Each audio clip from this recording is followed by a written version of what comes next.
এসে গেছো বৌমা? হ্যাঁ, চলে এসছি। খুব খাটাখাটনি গেছে আজকে না? হ্যাঁ, ভীষণ টায়ার্ড হয়ে গেছি। আজকে এত কাজ ছিল না অফিসে। দাঁড়ো, বড় বৌমাকে বলছি তোমার জন্য একটু চা বানিয়ে নিয়ে আসার জন্য। বড় বৌমা, ও বড় বৌমা, তুমি কোথায় গেলে? শুনতে পাচ্ছ না নাকি? হ্যাঁ মা, বলুন। আসলে আমি ওই রাত্রের খাবারটা কি হবে সেটাই দেখছিলাম। কি লাগবে বলুন? কখন ছোট বৌমা এসছে অফিস থেকে, কোথায় তাকে একটু জল খাবার দেবে তা না, তোমাকে বলবো তারপরে তুমি করে দেবে? সরি মা, আসলে আমি খেয়াল করি নিজের ফটো এসে গেছে। আমি এখনই চা জল খাবার নিয়ে আসছি। এই শোনো, আমার জন্য এক কাপ পোড়ো, না হলে তো, না বললে তো তুমি ওর জন্যই এক কাপ করে নিয়ে আসতে। আমার তো বুদ্ধিশুদ্ধি তো একদম নেই, সবকিছুই তো বলে দিতে হবে, যার জন্যই তো ঘরে বসে আছে। আরে মা, আপনি এভাবে কি বলছেন ওর সামনে? ওর তো খারাপও লাগতে পারে, এটা একটু ভাবুন। শুনলে কি হবে? আমি ওকে ভয় পাই নাকি?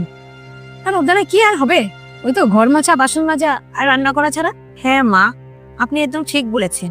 কাজ তো আমিই করি, সারাদিন ল্যাপটপে আর ফাইলের মধ্যে মাথা গুঁজে থাকি। এমনকি খাবারটাও ঠান্ডা খেতে হয় আমাকে। আর দিদির আর কি, বাড়িতে বসে থাকে, টিভি সিরিয়াল দেখে আর বসে বসে খালি ঘুমোয়। ঠিকই বলেছো তুমি।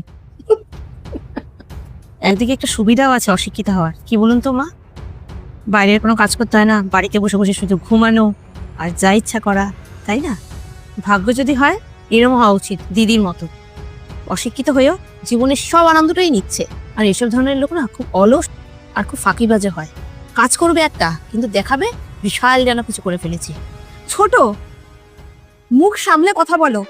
অনেক কথা তোমরা বলে ফেলছো। আমি চুপ রয়েছি, এটার মানে এই নয় যে আমি এগুলোকে সহ্য করে নেব। আমার সাথে বেশি ফালতু কথা বলতে আসবে না। ছোট, ছোটর মতন থাকো, তা না হলে। দেখুন মা, দিদি কিভাবে আমার সাথে কথা বলছে। আমি ভুল কি বললাম বলুন তো? সারাদিন তো দিদি বাড়িতে বসে আরামই করে। বড় বৌমা, নিজের সীমার মধ্যে থাকার চেষ্টা করো। আমি আমার সীমা লঙ্ঘন করলাম কোথায়? আমি যদি সীমা লঙ্ঘন করি তাহলে আপনারা বুঝতে পারবেন আমি কি করতে পারি। আপনি আমার থেকে বয়সে বড়, তাই আপনি যে আমাকে কটু কথাগুলো বলেন আমি সেগুলো জাস্ট সহ্য করে নিই। তার মানে এই নয় ছোট আমাকে যা কিছু বলবে আর আমি এগুলোকে সহ্য করব। একদমই না। ও আমাকে যা খুশি তাই বলবে আর আমি সেগুলো শুনবো? কখনো না। আমি ঘরের কাজ স্ব ইচ্ছায় করি, কারোর কথা ভেবে করি না। আর আজকের পর থেকে আমাকে যদি কেউ কোনো রকম বাজে কথা শোনায় তাহলে দেখে নেবেন আমি কি করতে পারি। For your kind information, I am not illiterate. I am graduated from Calcutta University and I chose to become a housemaker. If I want to join any company, I can.